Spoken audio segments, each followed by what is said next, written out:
Será que ética é uma coisa objetiva, baseada em verdades que valem para todo mundo? Ou será que, no fundo, é tudo só uma questão de opinião? Hoje a gente vai mergulhar de cabeça nessa questão que, no fim das contas, define como a gente vive. Pois é, essa é a grande pergunta que vai guiar a nossa conversa. Será que existe uma verdade moral única? Ou o que é certo e errado é, na verdade, algo que cada pessoa, cada cultura, constrói para si? Ok, para começar a desembolar esse nó, vamos olhar para uma contradição bem do nosso tempo, um verdadeiro paradoxo moral que a gente vive todo dia.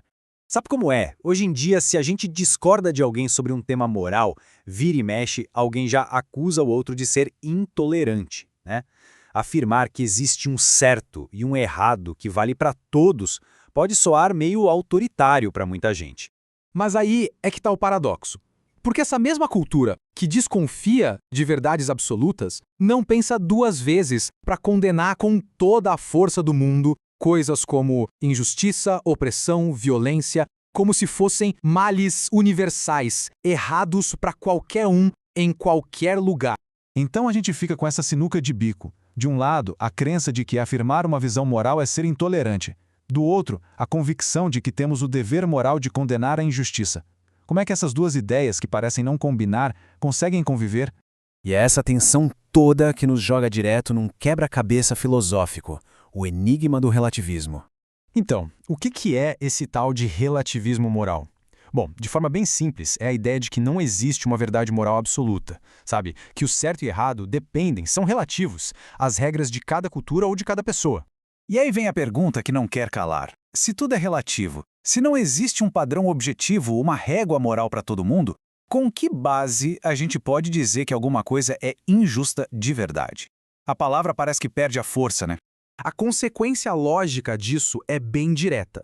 Sem esse padrão universal, uma ação não pode ser condenada de verdade. Ela só pode ser desaprovada com base numa preferência pessoal, num gosto ou num costume.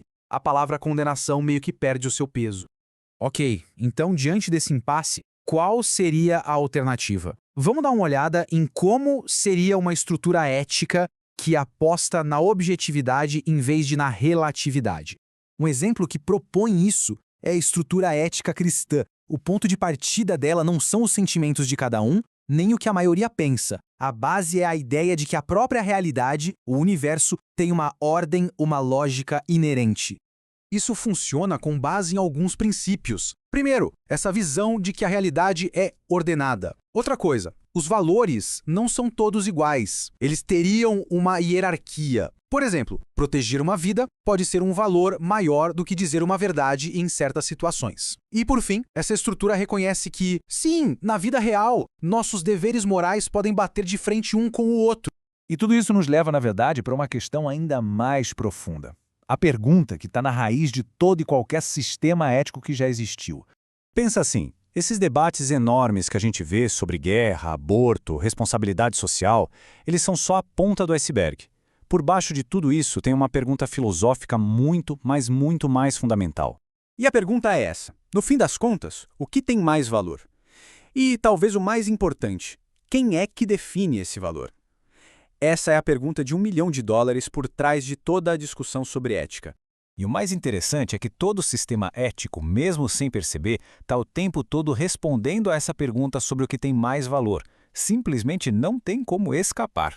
Tá, e daí? Como é que a gente traz isso para a vida real? Bom, a análise agora nos convida a olhar para dentro, para tentar descobrir qual é o nosso próprio padrão. Porque a sacada final é essa aqui. A verdadeira questão não é se a gente tem ou não um padrão moral. A verdade é que todo mundo tem. O grande desafio é a gente ter a honestidade de reconhecer qual é o padrão que a gente está usando de verdade para tomar nossas decisões. Então, para fechar, fica essa provocação para a gente pensar. Qual é aquele padrão moral que, talvez até de forma inconsciente, está aí guiando as escolhas e os julgamentos do dia a dia? É uma boa pergunta para se fazer.